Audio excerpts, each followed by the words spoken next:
Thank you, everybody, for coming, and special thanks to PTAC for inviting me, and of course for helping to fund our research efforts to lift some of the fog of obscurity off the issue of white-tailed deer expansion in Alberta. So last year I came to talk to you about some new methods we're using to examine white-tailed deer density in the province, and today I'm going to focus instead on distribution. White-tailed deer are expanding across Boreal Alberta. That's no longer in dispute. We're not unique in that respect. Deer overabundance is a problem right across North America, in eastern Canada, and through the United States. What makes us a little bit unique is that it's causing problems for woodland caribou. As most people in this room are aware, with increased white-tailed deer populations, there's an increase in wolf densities, which increases predation on caribou, and you get this apparent competition effect, where more deer means less caribou. So the problem is how many deer are out there on the landscape and what's causing them to expand. So certainly wolf management and landscape management are going to be components of caribou recovery, but it could be that deer management might be a very important component of caribou recovery as well. We can't do that if we don't know much about how many deer there are and what's causing them to expand. So that's the heart of the research that Alberta Innovates undertook starting a couple of years ago. So some predictive modeling work that was done at U of A by Kim Daw and Stan Booten suggests that there's two main culprits behind deer expansion in Alberta. The first is a landscape effect. So human activities such as agriculture, forestry, oil and gas, anything that knocks down mature forest and leaves young forest in its place, or that specifically knocks down mature conifer and reintroduces more deciduous forest into that landscape, provides lots of forage for deer, that reduces their mortality, but it also allows them to have lots of kids. So that's potential culprit A. Potential culprit B is the looming specter of climate change. So as winter severity is reduced, you get less snowfall, and it's warmer, that makes better conditions for deer. So there's lower overwinter mortality, which it's believed was keeping deer out of Boreal Alberta in the past and is no longer. So the predictive modeling work that was done suggests that most of that blame should be dumped into the lap of climate change and much less so on landscape change. However, up till now, we haven't really had the empirical data to test that hypothesis. Which is it, or is it both? So that's what we attempted to do. So we did this by monitoring the distribution of white-tailed deer across northeast, or a study area in northeast Boreal Alberta, using infrared remote cameras. So it's a great piece of tech. Probably a lot of people in this room have used them. The deer walks in front of the camera, body heat sets it off, and you get a photo image. So they provide these really excellent data sets on the occurrence of species throughout space and throughout time.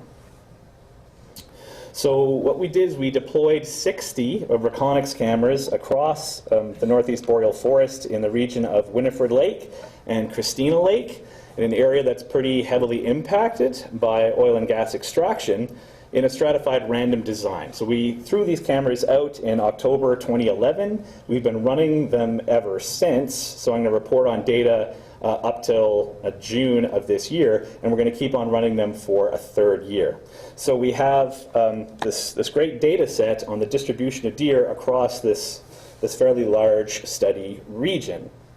Right now we're approaching 250,000 images, and I think about 75% of those are white-tailed deer.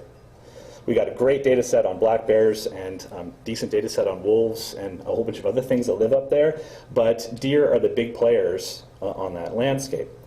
That's a lot of images, so to make it more manageable, we broke that data set up into a series of monthly surveys. So was there a deer at this site in any given month?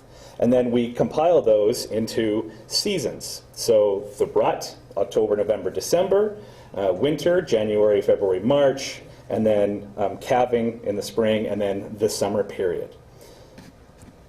Now the problem with camera data, although you can get tons of it, and it's pretty cheap to get, is the problem of false absences, just like with any survey. Right? So the issue is this. So you put your camera out, it takes some photos, get some pretty landscape shots, but no deer. You leave them out for a while longer, and no deer. You leave them out for a while longer, and you get a great picture of moose, get some nice moose data, still no deer. If you stopped at this point in time, you would be tempted to say, that's a 0 deer site, deer are absent from that site. The problem is, of course, then a little while longer, a deer comes along, and it goes from a 0 deer site to a 1 deer site, right? Deer are present there. Instead of thinking about this in terms of black and white, are they there or not, it's more useful to think of this in terms of probabilities. What's the probability that a deer will occupy that point in space, and is that influenced by the things that happen around that point in space, like our activities on the landscape? So to get at this question, we're using a statistical method called occupancy models. And basically what this is, it's a kind of regression model that lets you estimate a bunch of different parameters at once. And each of these parameters is really important to give you information about what's going on with deer occupancy, or whatever species you're looking at. They first estimate the probability of detection of a deer given that it's present at that site, right? This is obviously a key overriding parameter, because you need to know how reliably you're detecting the thing you're going after. That then lets you estimate the probability that a deer occupies a site within a given season, the probability that an empty site will be colonized by deer somewhere during that study period, and the probability that an occupied site goes extinct, meaning you had deer there, but then they're gone. And you can compile all this together to get a spatial growth rate, which works a lot like population growth rate. If it's 1, it means that distribution is remaining stable on that landscape. If it's less than 1, it's contracting. If it's greater than 1, it's expanding. So obviously great utility for trying to understand what white-tailed deer are doing out there. So we took our 20 months so far of deer camera data, and we fed it into occupancy models. We ran a whole series of models with different assumptions about how deer were fluctuating through space and through time. And we ranked these models in the usual way using an information theoretic approach. But the end result is that 99% of the weight of evidence rested on a single top model. And it's the results of that top model that I'm going to describe here today. So first of all, we found that the probability of detecting a deer varies through time with each monthly survey. So on the bottom there is basically a timeline. This is going to be the structure of all these results from October 2011, when we first put these cameras out, until June 2013, which is when we did our last camera data collection. So you can see that the probability of detection started out great. It dropped through the winter time, jumped back up into the summer and fall months, dropped in that second winter, and then jumped back up again. This makes sense ecologically because detectability for an animal that moves around a lot depends a great deal upon mobility. So if the animals are quite mobile and moving around, they're going to run in front of your camera a lot of times. If they're static and they're yarded up, they're going to stay put and run in front of your camera less. And that's what we're seeing. In the wintertime, they're harder to detect. But that's okay, because knowing that, we can adjust for this level of error, and we get a lot more confidence in our actual results. More importantly, this is a per-survey probability of error. So if we compound that probability, in other words, we multiply them together within each one of those seasons, spring, summer, fall, and winter, we get a really important parameter called the probability of false absence, which is a probability basically of screwing up and saying that, no, there's no deer at that site, when in fact there are deer at that site. And when we did these calculations, we found that at worst, our probability of false absence is 3%. So in the worst case scenario, we're 97% sure that if we say there's no deer at a site, there's no deer at that site. And most of the time, we're pretty damn close to 100%.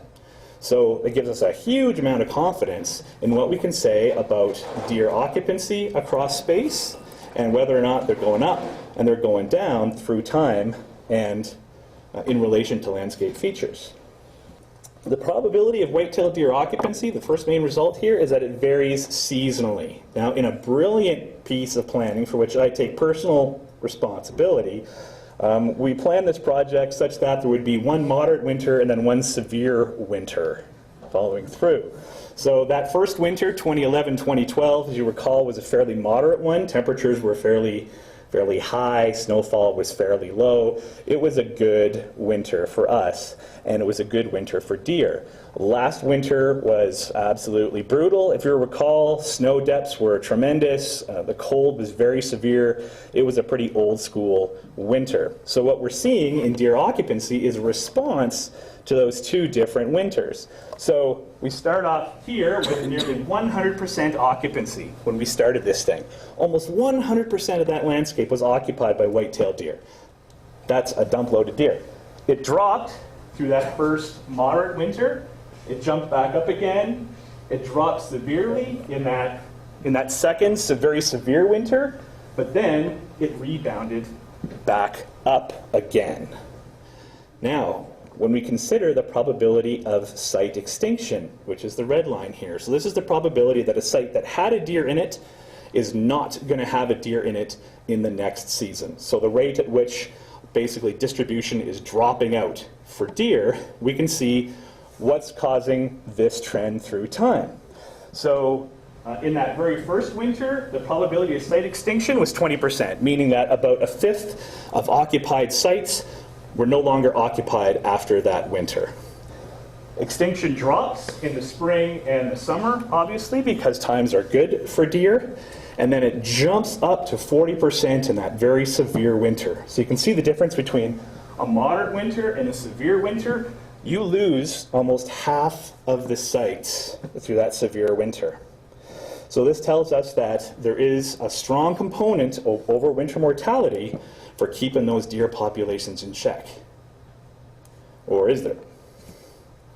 So let's consider now the probability of site colonization, which is the probability that an empty site will become occupied by a deer from one season to the next.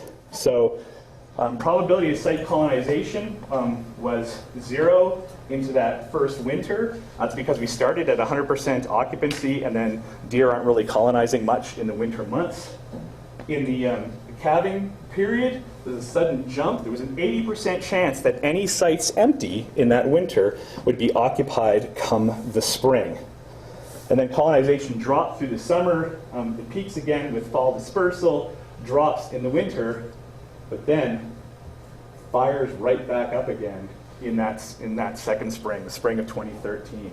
And that's an amazing jump in probability. So basically, come the spring, even after this incredibly severe winter with a lot of overwinter mortality that's mirrored in our telemetry data. We have satellite collars out on all these deer as well, and I'll be reporting that information next year.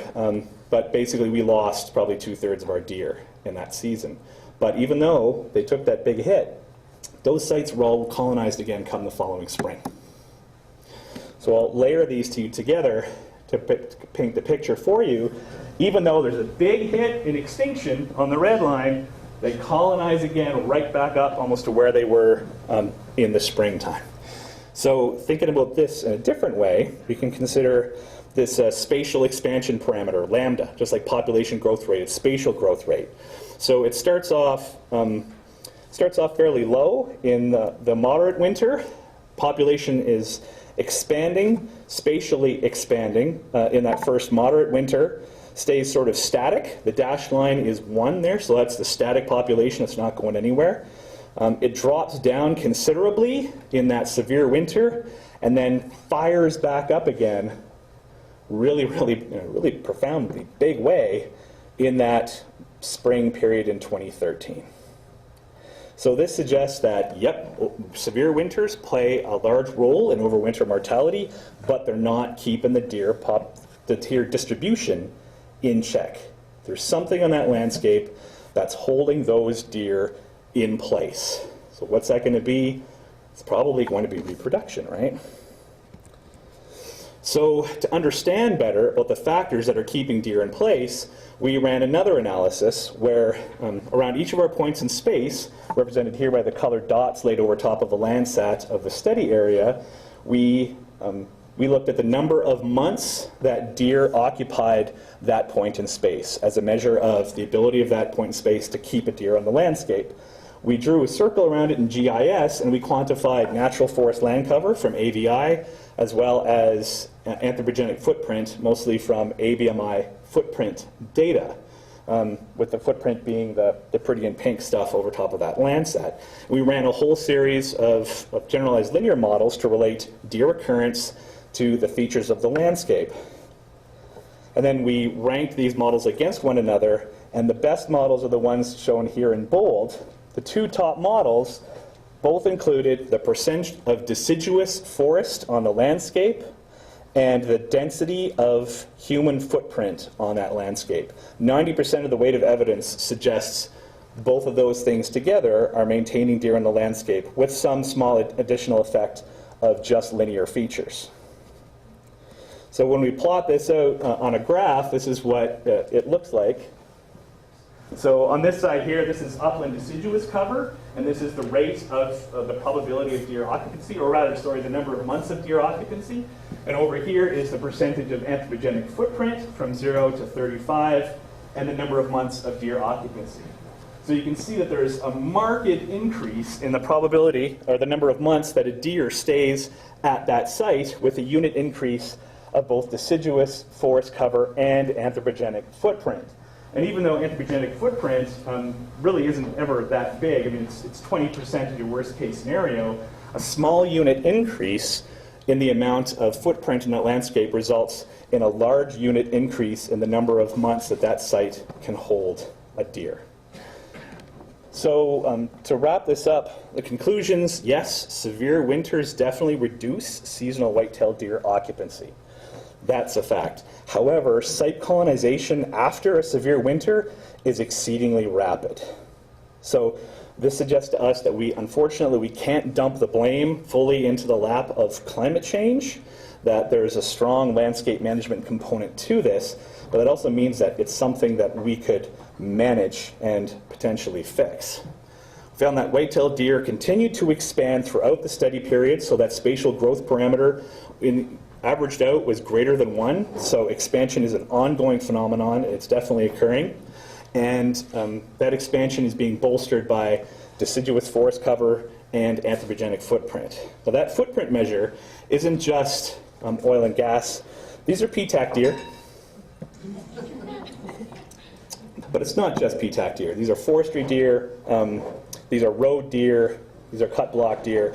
It's the green goblin, again, of cumulative effects. It's the cumulative effect of multiple footprint types in the landscape that's bolstering these deer populations and maintaining them, which means, of course, that, again, it's going to be a collaborative approach to try to manage these cumulative effects on the landscape to try to prevent deer overexpansion, whatever that means.